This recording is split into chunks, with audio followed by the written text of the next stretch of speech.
గణేశుడు శక్తి సామర్థ్యాలు పరిశీలించి భాద్రపద స్థితితో చంపినాడు. గణేశుడికి ఆధిపత్యం కట్టబెట్టారు. ఈ రోజున భక్తితో చేసిన ఉండ్రాళ్ళు, కుడుములు, పండ్లు అన్ని తిని ఇబ్బంది పడుతూ నడవలేక కైలాసానికి చేరుకున్నాడు వినాయకుడు.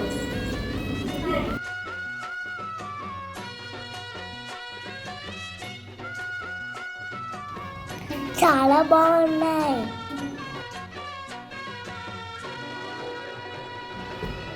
అమ్మ అమ్మ మరొక పుట్టిందా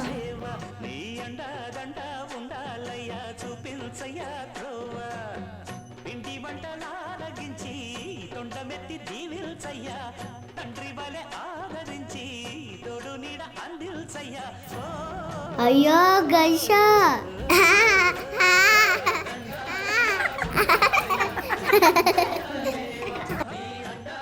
ఓ చెట్టుడా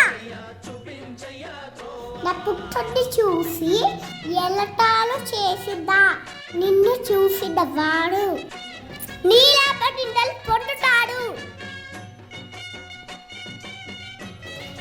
దేవి పార్వతి క్షమించు. సరే వినాయక చవితి రోజు మాత్రమే నిన్ను చూడకూడదు అని శాపాన్ని సవరిస్తున్నాడు.